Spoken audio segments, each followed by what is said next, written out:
ছোট বড় খবর নিয়ে আমি অনুশ্রী শুরু করছি আপনাদের প্রিয় অনুষ্ঠান খেলা আর খেলা। বুলেট ডায়েরি নিবেদন করছে সংবাদ প্রতিদিন। দিল্লি হাইকোর্ট 20 ডিসেম্বর আসন্ন বার্ষিক সাধারণ সভায় অল ইন্ডিয়া ফুটবল ফেডারেশনের বিচার বিভাগীয় সংস্থা পরিবর্তনের ক্ষমতা সম্পর্কে কোনো পর্যবেক্ষণ বা নির্দেশনা দিতে অস্বীকৃতি জানিয়েছে, যা আনোয়ার আলীর মোহনবাগান থেকে ইস্টবেঙ্গলের স্থানান্তর নিয়ে দীর্ঘস্থায়ী বিরোধের অবসান ঘটাবে। অ্যাপিল কমিটি একজন সদস্যদের পদত্যাগের পর এআইএফএফ মামলার শুনানি পরিচালনায় কোরামের অভাবের দিকে ইঙ্গিত করেছিল, যা বিভিন্ন কারণে কমপক্ষে 11 বার স্থগিত হয়েছে এবং 16 মাসেরও বেশি সময় ধরে ঝুলে আছে। যদিও এআইএফএফ 20 ডিসেম্বর তাদের বার্ষিক সাধারণ সভায় একটি নতুন প্যানেল গঠনের পরিকল্পনা করেছিল। শুনানিতে বিচারপতি সচিন দত্ত মামলাটির উপর কোনো অন্তর্বর্তীকালীন নিষেধাজ্ঞা জারি করতে অস্বীকৃতি জানান। বিচারপতি টান্ডন 28 এবং 29 নভেম্বর পরবর্তী শুনানির তারিখ নির্ধারণ করেছিলেন। আশা করেছিলেন যে এআইএফএফ অবিলম্বে কোরাম পূরণের নির্দেশ কঠোরভাবে মেনে চলবে, কিন্তু তাকে জানানো হয়েছিল 79 অনুসারে অসম্পূর্ণ কোরামের প্রয়োজনীয়তার কারণে এটা পরিচালিত হবে না। টান্ডন 17 এবং 18 ডিসেম্বর নতুন তারিখ নির্ধারণ করেছেন, যদিও তখন শুনানি হবে কিনা তা স্পষ্ট নয়। আমেরিকা মেক্সিকোর পাশাপাশি আয়োজনের দায়িত্বে থাকছে কানাডাও। 3টি দেশের মোট 16টি রাজ্যে হবে ম্যাচ, থাকছে একাধিক টাইম জোন। আর সেই সঙ্গে বিশ্ব ফুটবলের সর্বোচ্চ নিয়ামক সংস্থার মাথা ব্যথা বাড়িয়েছে সেখানকার আর্দ্রতা। বেশ কয়েকটি শহরে প্রবল গরমের মধ্যে খেলতে হবে ম্যাচ, সেই কথা মাথায় রেখে আসন্ন বিশ্বকাপ থেকেই হাইড্রেশন ব্রেক নিয়ম চালু করছে ফিফা। প্রত্যেক ম্যাচের প্রতিটি অর্থে 3 মিনিট করে এই জলপানে বিরতি দেওয়া হবে, তবে ম্যাচের সময় থেমে থাকবে না। সংযোজিত সময়ের সঙ্গে এই বাড়তি 3 মিনিট যোগ করা হবে। ক্রিকেটের ডায়েরি। দক্ষিণ আফ্রিকার বিরুদ্ধে সদ্য সমাপ্ত ওয়ানডে সিরিজে ঝলসে উঠেছিল বিরাট কোহলির ব্যাট।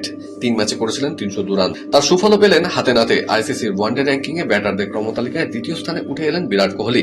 শীর্ষস্থানে অবশ্যই রোহিত শর্মা, তবে দুজনের মধ্যে ফারাক কমে 8 পয়েন্ট। দুই মহাতারকা ফের দেশের জার্সিতে নামবেন নিউজিল্যান্ডের বিরুদ্ধে। ওই সিরিজে ভালো পারফর্ম করে রোহিতকে পিছনে ফেলার সুযোগ থাকবে কোহলির সামনে।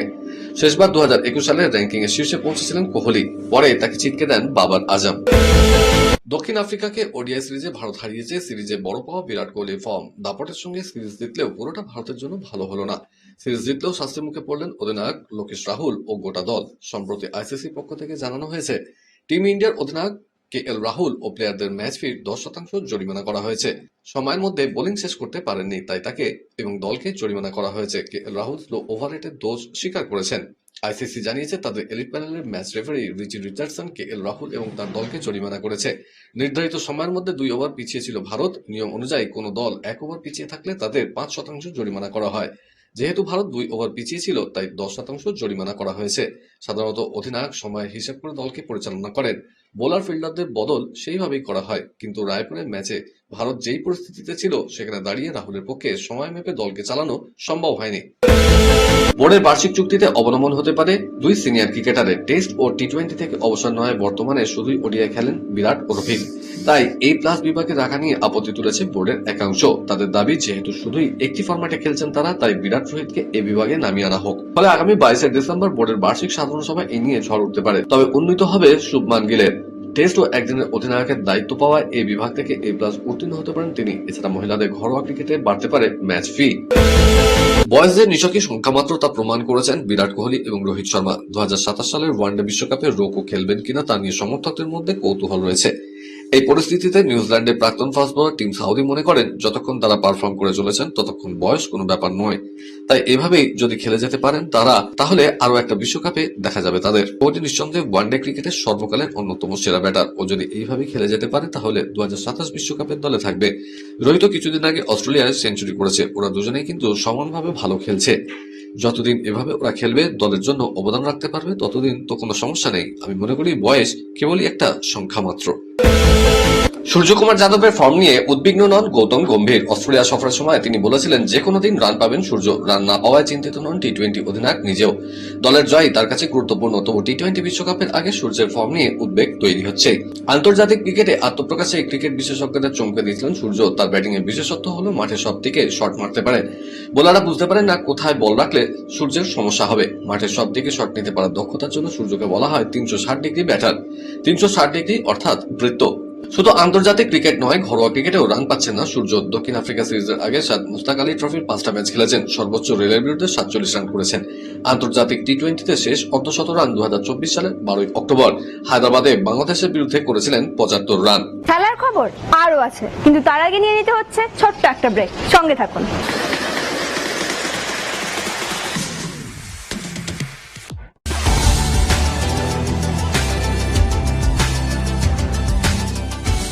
কেআরকে নিউজ মিডিয়া প্রযোজিত সাপ্তাহিক বিনোদনমূলক অনুষ্ঠান বিনোদন.com দেখুন প্রতি শনিবার ঠিক রাত 10:25 আপনাদের প্রিয় চ্যানেল ভিশনে।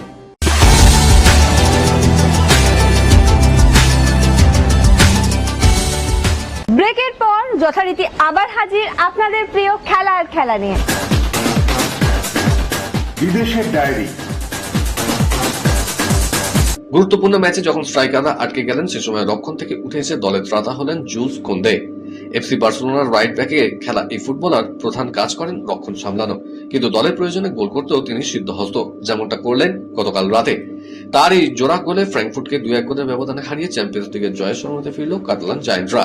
ম্যাচের শেষে বার্সার জন্য ভালো ঠিকই, তবে কঠিন পরিস্থিতিতে চ্যাম্পিয়ন্স লিগের জয় ফিরল লিভারপুল। ডমিনিক সোলসবারের পেনাল্টি থেকে গোল করে ইন্টার মিলানকে 1-0 গোলে আর্নে স্লটের ছেলেরা। এদিন লিভারপুল বা ইন্টার মিলান কোনো দলই আশাবাঞ্জক ফুটবল খেলতে পারেনি। বিরক্তিকর ফুটবল ম্যাচের শেষ দিকে একমাত্র গোলটা আসে। বক্সের মধ্যে মিলানের এক ফুটবলার বাজে ফাউল করায় রেফারি লিভারপুলের পক্ষে পেনাল্টির নির্দেশ দেন। এদিন মাঠে খেলা থেকেও বেশি নজর পেয়েছে লিভারপুলের গ্যালারি। মোহাম্মদ সালাহ এবং আর্নে স্লটের মধ্যে যে ঠান্ডা যুদ্ধ চলছে তাতেই এবার নাম লেখালেন সমর্থকরা।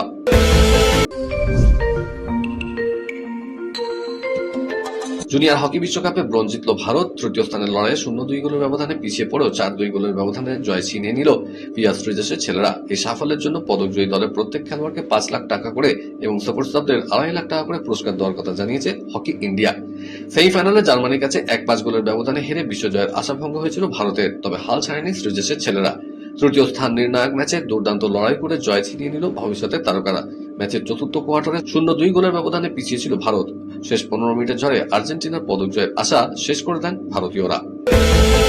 আসন্ন বিরাট বিশ্বকাপে কি আদৌ দেখা যাবে ব্রাজিলের সুপারস্টার নেইমারকে? ব্রাজিলের high profile coach Carlo Ancelotti কিন্তু ঠাড়ে ঠোড়ে বুঝিয়ে দিয়েছেন যে বিশ্বকাপে ভিনিসিয়াস জুনিয়র, রদ্রিগোদের পাশে নেইমারকে না দেখার সম্ভাবনাই বেশি। গত মে মাসে দারিভাল জুনিয়রকে কোচের পদ থেকে ছাঁটাই করেছিল ব্রাজিল। এরপরই সেলেকাওদের দায়িত্বে আসেন রিয়াল মাদ্রিদের সর্বকালের অন্যতম সেরা কোচ।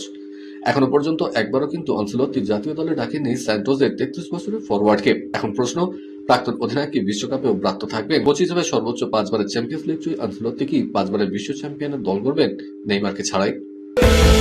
আগামী 15 ডিসেম্বর থেকে সিএলটি অডিটোরিয়ামে ইন্ডিয়ান ওয়েল, মন্টেসরি এবং জয় থেরাপি টেবিল টেনিস প্রশিক্ষণ শিবির শুরু হতে চলেছে। এই শিবিরে 50 জন শিক্ষার্থী প্রশিক্ষণ নিতে পারবে।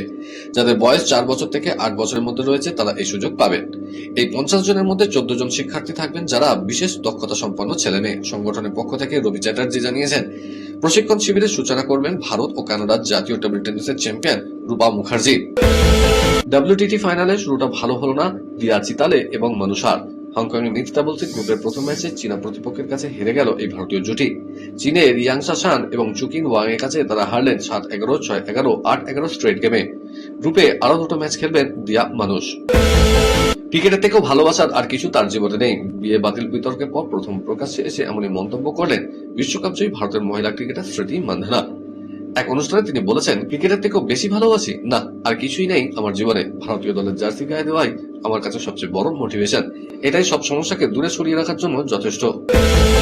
আগামী বছরই ফের সেই বহু প্রতীক্ষিত ফুটবল বিশ্বকাপ। ইতিহাসের সবচেয়ে বড় কাপ যুদ্ধ শুরু 25 মে, ফাইনাল 19 জুলাই। প্রথমবার 48 দলের লড়াই দেখবে বিশ্বকাপ। এবার বিশ্বকাপ হবে 3 দেশে। ফুটবলের সবচেয়ে বড় শোপিস ইভেন্ট আয়োজনের দায়িত্বে আমেরিকা, মেক্সিকো ও কানাডা। মোট 16 শহরে খেলা। 1994 সালের পর প্রথমবারের মতো উত্তর আমেরিকার ফুটবলের চতুর্থ বার্ষিকী চ্যাম্পিয়নশিপ ফিরে আসছে। কলকাতার ডায়েরি।